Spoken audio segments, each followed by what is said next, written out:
Good afternoon, guys. It's Ian Lindsay. I'm here in Castleford. It's actually the first of our ethical property investor videos that we're going to do.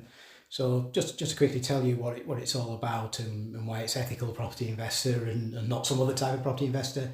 Um, Basically, the way we feel about this is that we've got money to invest. We invest other people's money, but really a house should be for living in. It should be about a home for somebody, and it shouldn't really be an investment. So what we're doing is making an investment while also behaving ethically and passing these houses on to people on a rent to own basis. So we get to make money. We do the refurbishment. We make money on the refurbishment.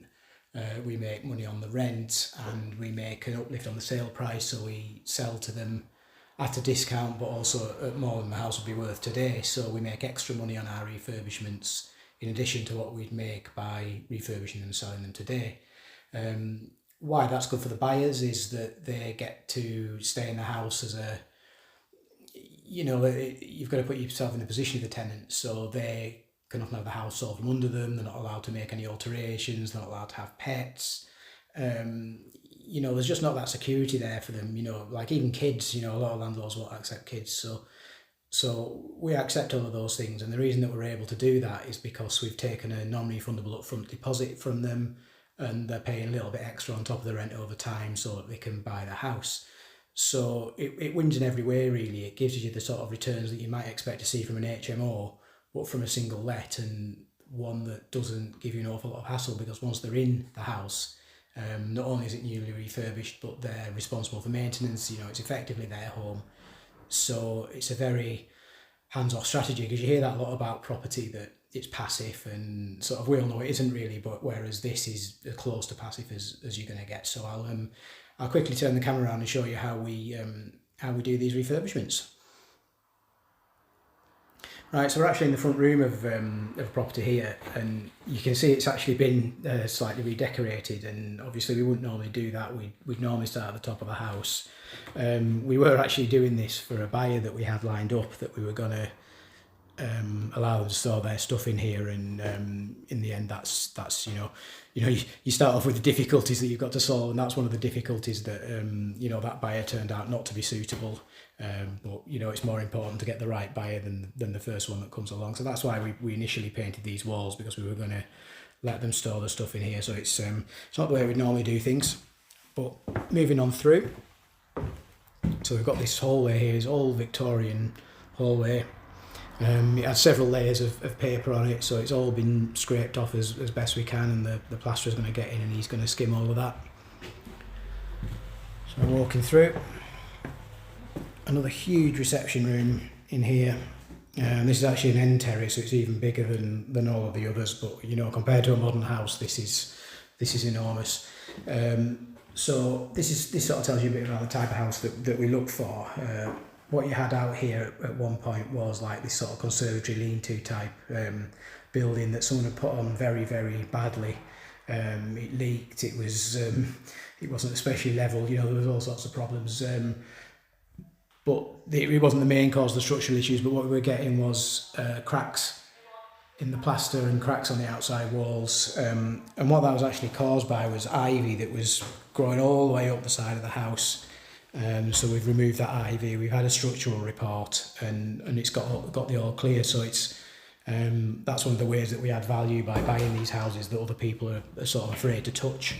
When we know that they're not as bad as they look. So walking into the kitchen, got a brand new boiler on the wall, and a brand new gas room that runs all the way through here.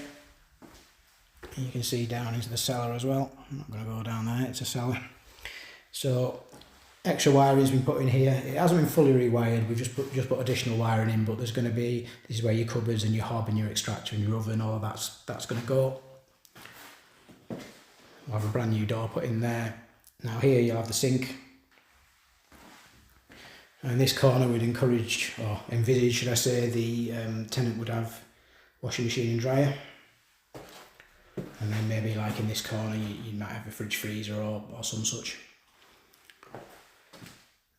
Now, if you look at these as well, I've got some nice downlighters in and a new extractor fan and things like that. You know, the kind of thing that you can get away with doing in newly refurbished houses, because they're all in bits anyway. Right, so coming up the stairs.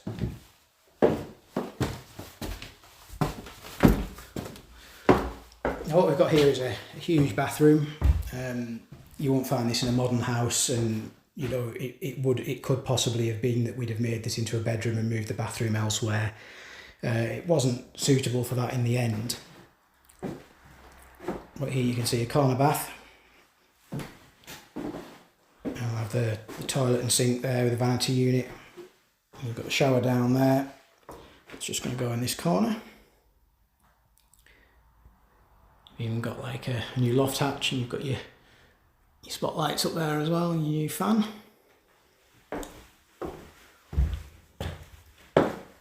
Now this is one of the big jobs that's remaining, these stairs. You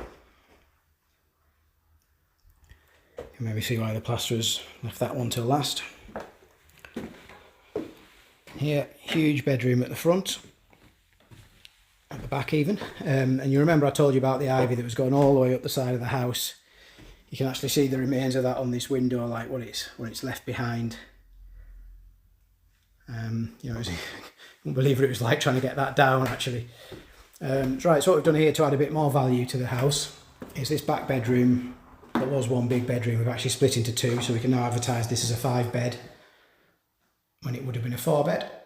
So you can see new sockets on the wall, space for a radiator. Same in here.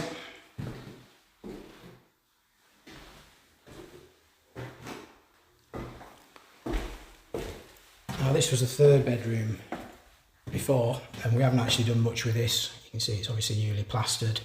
There was a gas run coming through here and up into the loft that had to be moved. But other than that, it's just the same, new sockets and radiator.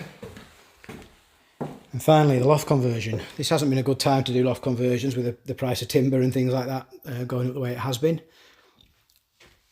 But you can see there's these stairs in here now.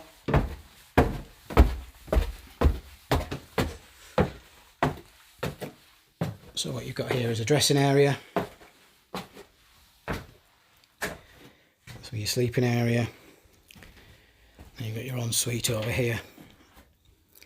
We've done all the usual things like adding all of these different skylights to let the lighting, and it is boiling up here as well. I mean, we have to do all of this for the building regs, but you really don't need it on a summer's day like this. Right, so thanks for watching. That's what we do.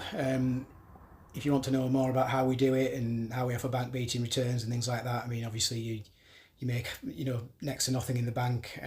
We offer much better rates depending on the risk involved and things like that. And you've got full security, of course, because it's secured on the property. So to use the example of the figures on this house, we paid £92,000 for this at auction. We're probably going to spend another 85, 90 on it. But we think it'll revalue in the region of 225, so there's sort of like quite a big equity uplift on that. And then obviously the tenant's going to be buying it over time. They're going to be paying about £1,350 a month, we think, depending on how it revalues at the end. But and they'll be paying that for 7 years, so you can imagine it adds up to like quite a lot of money when it's all in. So you know, it's a chance to make a lot of money for yourselves, and at the same time offer a rent to own property to someone who otherwise would be just stuck in the rental trap, and they'd be renting forever. So thanks for watching, guys. If you want to know any more information, just get in touch. Cheers.